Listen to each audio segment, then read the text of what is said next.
Hello, and welcome to episode 15, the big 1-5 of Binding of Isaac Repentance. In today's episode, we're back onto the ultra hard challenge, as they say in France. They probably don't, and by probably I mean they almost certainly don't, but, you know, when you gotta make commentary, you gotta make commentary, you know what I mean? You just, things come into your head, you gotta get them out of there as quickly as possible. It's like some kind of Amazon warehouse kind of thing. The orders come in, they're like, hey, we need a sentence about ultra hard challenge, stat! I guess it's more like a surgery. And then, you know, the little nurse brain cells, they're searching through all those like folds and lumps in the brain, you know, it's a whole mess in there. You know, it's like trying to find your sock underneath your duvet. You know, there's too many bumps and lumps, you know, it's dark. There's no windows going into the brain, you know, I mean, maybe the eyeballs, but like, come on, the light's only going to hit the frontal lobe at the most. They ain't getting none of that down at the medulla oblongata, are they? You know, and they just got to come out with whatever they can, because at the end of the day, any words are better than nothing. You know, this man's dying out here in the surgery of conversation. He's dying. He's hemorrhaging. His words per minute are not what they should be. If he was a StarCraft player, he'd be in the mud right now. And they just gotta come out with anything. And so they reach into the drawer of like ultra hard challenge bits and they whip out challenge, as they say in France. And you know, it's not the tool for the job. It's not what the doctor really asked for. But hey, he sticks that in the open mouth wound. And there you go. The patient survives for another few seconds. And then they're like, this joke's too bad. We're going to have to attempt a triple bypass segue into a weird analogy. And there you go. The procedure's highly successful. The patient lives. Oh god, don't hit that guy. Okay, he still had a few more shots left. I thought maybe he was going to die in the next hit. And the doctor gets to keep his medical license another day. It's a beautiful system. Do I want to use the Emperor card? This is like the third tinted rock we've seen on this floor. I can't believe it. I could really do with some more bombs. Oh, he's gonna... No, I thought he was the one that was gonna split into two. I hate this room. Oh, giving them the jukes. Did you see that? Especially when they're all these colours. This is like some real Pac-Man hours, you know what I mean? It's all the ghosts in Pac-Man. This is like a pretty well-known fact, but I'm going to say it anyway as if it was interesting. All the ghosts in Pac-Man have different AIs. They're all programmed to do different things. The red one, I think that's Inky. He's programmed just to chase you down like a normal... No! Like a normal ghost. There was nowhere I could go there. I mean, obviously I could have gone up here, but I was like already like slightly stuck. Clyde, the orange one, he moves around completely randomly.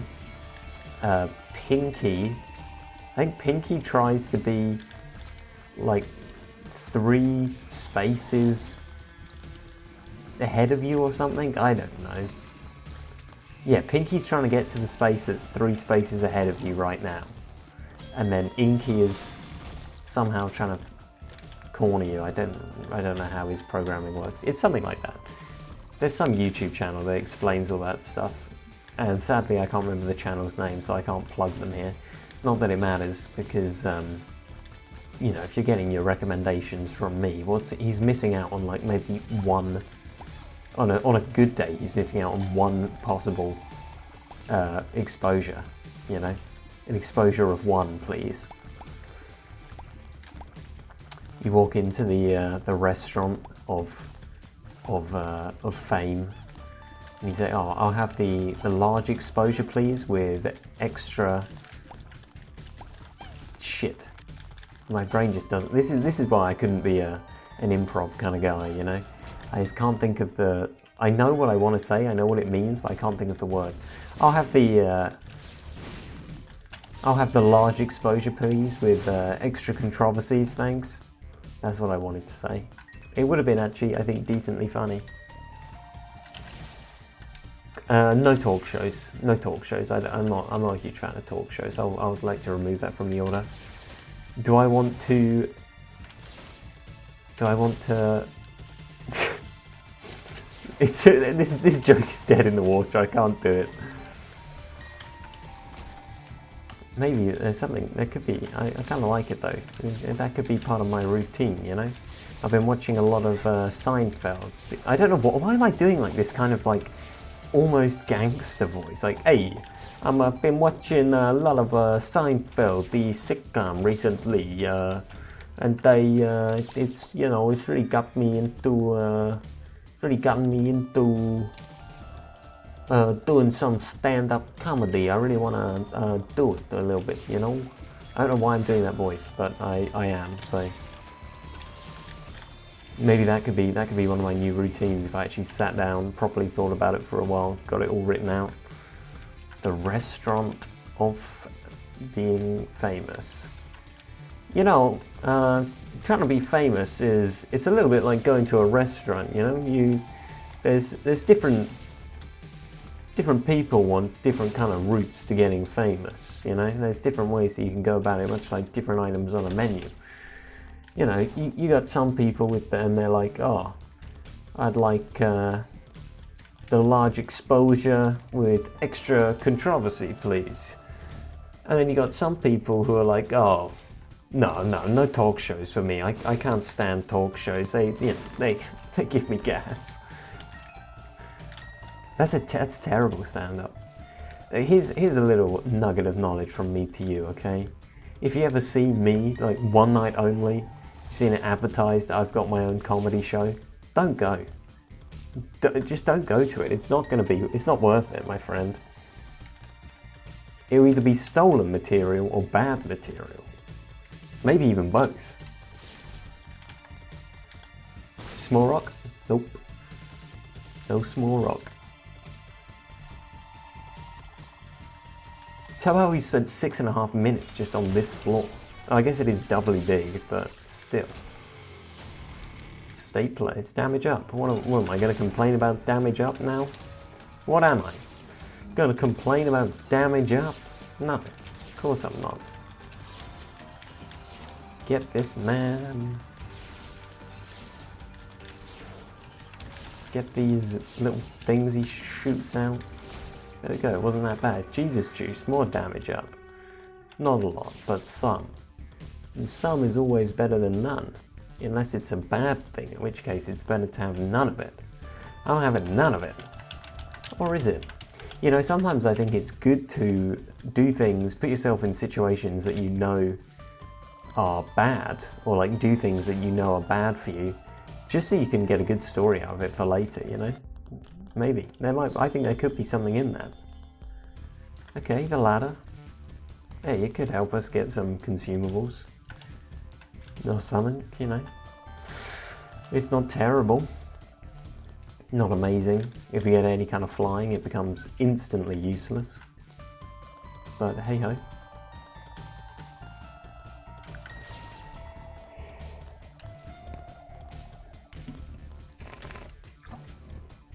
There was a big piece of dead air there because I was yawning, which is weird because I don't feel tired at all.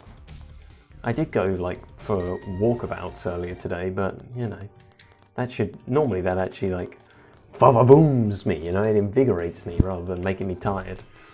I've noticed, doing that va-va-voom thing has made me think about this. I've noticed that I like to make noise. Oh, are you for real? You're actually going to give me health down on ultra hard? It's just not fair, is it? I've noticed that I like to make noises when I can't like explain the word or the feeling that I'm talking about. Instead of saying like it pumps me up or, you know, it wakes me up, I say it va-va-vooms me. And somehow that's supposed to get the same message across. I don't know if it does at all, to be honest. It certainly makes it more open for interpretation. And that's a dangerous thing. Because interpretation breeds misinterpretation, you know? That's my new, my sage saying for the day. All you have to do is go to like a English literature class and you see people with just these terrible ideas. Except they don't, right? All ideas are valid, yeah? Well, they're not. Guess what? They're not. Because one time at GCSE English Literature, okay, we did like a mock exam where we had to analyze a poem, and when we got our stuff back afterwards, and you know, it had our level and it had our little like how to improve and all that stuff. You know what some of the feedback they wrote on my thing was? They highlighted like my entire analysis of the poem, and they wrote, demonstrates a fundamental misunderstanding of the poem. Fundamental misunderstanding. I mean, where was like all ideas are valid now, huh? I justified where it came from. How can you just, it's not like I just wrote things and didn't, you know, I had quotes to back up all my points, because that's what you gotta do, right? You can't just, what, you're just gonna look at my evidence and just say no? That's basically what they're doing. If I was in a court of law, you know, I'm like, Your Honor, the webcam footage clearly shows that my client was not outside the cafe at that time. And then like the prosecution just says, no, you're looking at the footage wrong, mate. And I'm like, what are you talking about? I'm not looking at the footage wrong, it's footage. I have shown you the footage. We're all looking at the same footage. I have pointed out, I've circled the bit on the screen where my client is not there. That would be the whole screen. And you just turn around and tell me, no, but he is though. You know, it's like, come on. It's like when you argue with an immature friend and you say something and they're just like, yeah, but no, mate. And you're just like, I am going to throttle you next time you go to sleep. You know? Maybe I'm unreasonably angry about this, but I don't feel like I am. That's probably just like Brother Bobby. I'm not going to sweat not picking it up. It's very like very aggressive recording session, isn't it? I think it's because I'm like doing this weird like half gangster mafia voice for no reason. I don't know why I'm talking like this, but I am now. It's like you know, when you're like a little kid and your mom's like, hey Joey, you make a funny face and the wind changes, you're gonna be stuck with that for life. That got really weird. I can't even do the voice anymore. I feel like I was doing this voice and then the wind changed. Hey, and now I'm stuck doing the voice. Do you know what I'm saying? Hey. Stop doing that. You don't have to force it any more than it's already been forced upon me, you know? This is like, it's just a very plosive way of speaking. It's just very plosive. So, you know, you change all your, you know that noise? That, it's like the least satisfying sound to make on its own, you know? It's the opposite of plosive. So you just turn that into like a duh, because that's like extremely plosive. What is this? Not what is this. What is this? I don't know, but I'm gonna point my finger at it anyways. And that's how you do it.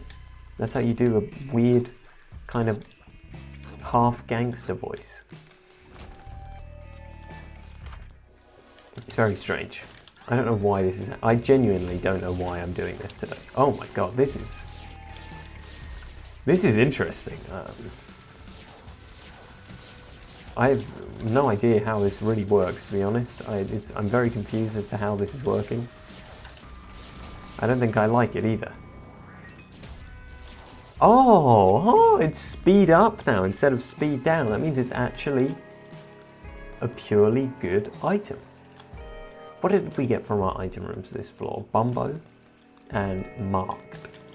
Yeah, that seems about right. Okay, so we're going to leave the floor. Where was the exit? I feel like it's up and to the right. Back and to the left. Back and to the left. Is that from like the Kennedy assassination thing? Back and to the left? I think it is.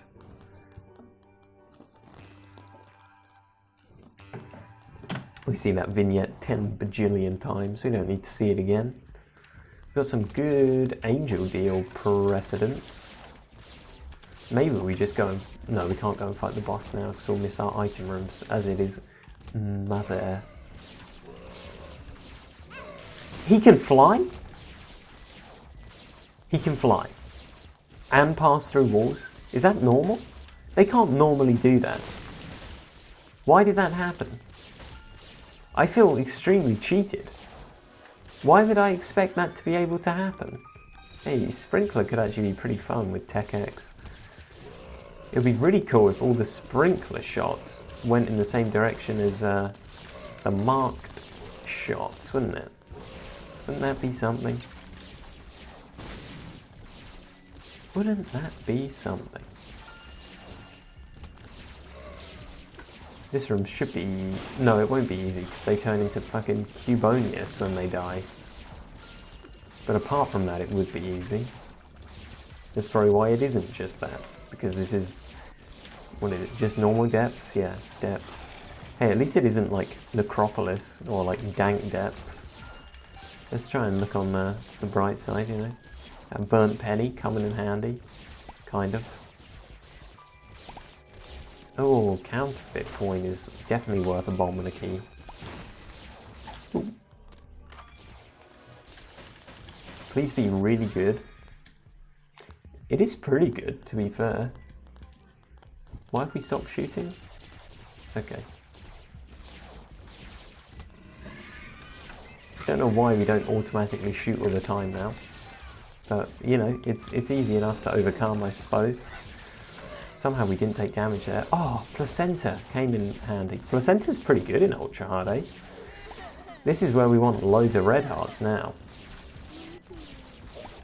Boom, boom. Get this guy. If we get to some point where I think we're going to win, but we're somehow on half a heart, I will just stop recording and sit like AFK until Placenta heals us. I will also look up how the rules work for its regeneration to work, because I don't want to just be sitting in a corner for ages and being unable to. I don't want to sit in the corner for ages only to learn that it only regenerates in certain scenarios, kind of thing. You get me? You get what I'm saying? I can't even be bothered to get those bombs. We don't. I hate those enemies with a burning hatred. Wheel of Fortune. Greed, amazing stuff. Let's just use this, let's see how it works. Okay, it seems to have like really high rate of fire. Jesus, look at it go. I assume they probably aren't doing that much damage though. The noise is horrendous though. Oh, it's a... Yeah, okay, well that was dumb of me. Oh, well, there's a tiny guy. Also, we're on half a heart. Yeah, that was really dumb of me. Yeah. Was it worth it, Luke? Was it heck? I'm not gonna... I considered just stopping recording there and sitting to heal. But, like, come on. We don't have a one run, do we? It's not like if we were on full health right now, we would be laughing. Because this stupid marked tears again. I felt like I had this, like, not that long ago in an episode, you know? What is this? What am I gonna get next? The fucking rocket launcher bomb shit. Oh my god, I'm still so mad about that from yesterday. If you haven't seen the ending to yesterday's video, my god, it was awful. Why am I using my keys for this? It's just not even worth it, is it? Death card, at least we got a key back. Hanged Man, full. Hanged Man could be good. I don't know. We're going to go in that... no, there's no point in going in the sacrifice room. Normally, you know, there's a chance there'll be a heart on the floor for you, but not on Ultra Hard. God damn it. Bullshit. Don't die. That was actually kind of close. It was actually kind of really close. Really way too close. Of course we could... God, I love this item so much. Isn't it just the best? Did he actually just take my fucking luck coin? God damn, we're going to take this crow heart because I don't know how it works and money is of little value to me right now. Although I expect we'll die before we have a chance to figure out how it works. Whoa. Are these new enemies or just new sprites? Okay, new sprites, same old enemy. Looking very much like a lamprey eel. One of the most horrid looking creatures. Very scary as well. Cool. Accidentally press Q. It's fine. It's fine. Free key. Well, I guess we just... I guess we did... I mean, I was moving. My fingers are still on both A and S. I was trying to get out of there. I don't know why I could not. Well, the episode's over. I felt like it started off pretty strong. I thought my commentary had some good steam behind it, but then ever since I yawned, it was just gone. Weird. But I think that's good progress. I think that might have been one of the best episodes I've recorded commentary-wise. Not gameplay-wise, but I'm not so worried about that. I will see you tomorrow. Hopefully the standard of quality only improves.